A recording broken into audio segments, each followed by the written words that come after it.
let's go back to, you started becoming a top affiliate by growing your list. And I was talking about how you had been back in the day kind of more pushing a lot of, more kind of sales pitches, ad after ad on your sequential, autoresponder series.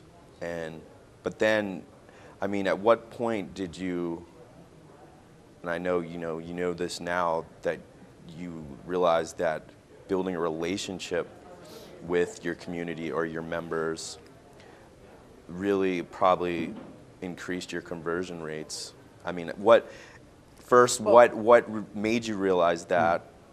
And because I know at some point you realized that, and then quickly. What would you say about how you turned your whole email campaign around and started using more tactics about letting the audience know who you were and building a relationship with your customers so that they were repeat customers? Good question. It took me pretty quickly.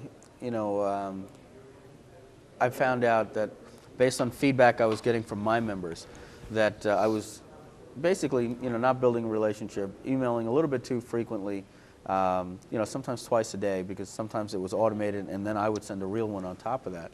So after about 6 weeks, I started monitoring my unsubscribe rate. And I read somewhere what a normal unsubscribe rate should be after, an emailing, under 1%. I was getting like 2, 3, 4% unsubscribe rate for my list. I was, sending out an email and getting, a lot of people clicking that link. So I said, something's not right here. I shouldn't be, getting that high. So I actually sent an email out to the list and I surveyed them.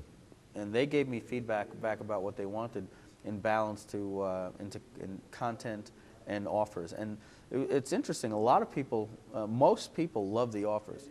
And all they asked for was an email about 2 to 3 times a week, with offers at most.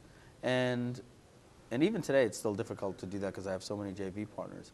And the other thing they said is make sure that you send me the freshest information on the market. If you're the first person to introduce the product to me, Mike, I won't have a problem with the email. But if you're sending me something that's 6 months old, you're just sending that out to me just to to make a sale, I really don't need to be on on your newsletter. A lot of people like to be on my newsletter to find out about the latest products in internet marketing.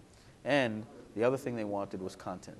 Okay. So you have to basically send out a newsletter once a month with good content and give content in every email, even if it's an offer. Write it as a story, give content, teach in every email, and review the product, take the hype out, let the people decide for themselves. Let the sales letter do its job. And yeah, that's what I'm really starting to focus on myself and learn myself, is that it seems one of the biggest things is really always trying to tie in a story about maybe something that's going on in your own life. Yeah. Or, usually you want to have that product and use it yourself, so maybe how you use it. So it's, either way, tied in as a story.